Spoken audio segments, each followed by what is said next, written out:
عشاء کی نماز میں تبارک الذی پڑھنے سے کیا اتنا ہی اجر ملے گا جتنا سونے سے پہلے ملتا ہے؟ پیارے رسول کے سنت کے مطابق سوتے وقت، اور مجھے یاد ہے اچھی طرح کہ ہمارے دادا بیمار ہو گئے تھے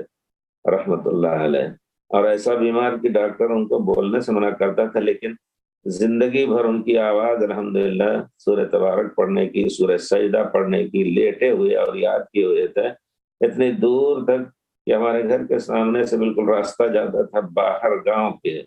ہمارے دیہاتی گاؤں کے لوگ دور ہی سے سن لیتے تھے کہ حاجی صاحب ابھی جاگ رہے ہیں الحمدللہ۔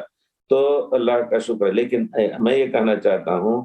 کہ یہ اور بہت سی ہم نے اس کی بہت سی صورتیں ان کو سن کر کے آتی، سبحان اللہ، خاص طور پہ تبارک الذی کی یہ اس لیے ذکر کر رہا ہوں کہ آپ لوگ بھی دعا کر دیں ان کے لیے، اللہ مرفع درجاتی انشاءاللہ، نیک آدمی سے بہت کہتے ہیں لوگ،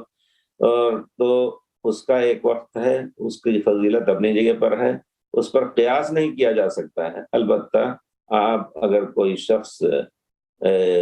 اکیلی نماز پڑھ رہا ہے یا کوئی عورت ہے وہ پڑھ رہی ہے، بے شک جتنی لمبی نماز اور قرآن کا صلاۃ کے اندر پڑھنا، علماء کا کہنا ہے کہ وہ افضل ہے، صلاۃ میں جتنا پڑھیں گے وہ افضل ہے بہت زیادہ،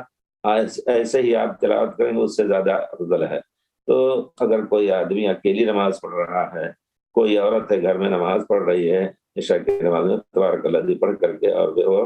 اپنی نماز پوری کر رہے ہیں، تو انشاءاللہ ان کو الگ اجر مل جائے گا، لیکن وہ اجر جو آپ قیاس کر رہے ہیں اس موضوع پر قیاس نہیں کیا جا سکتا ہے۔ جو چیز جہاں ثابت ہے پیارے رسول سے اسی پر بولنے کا حق ہے۔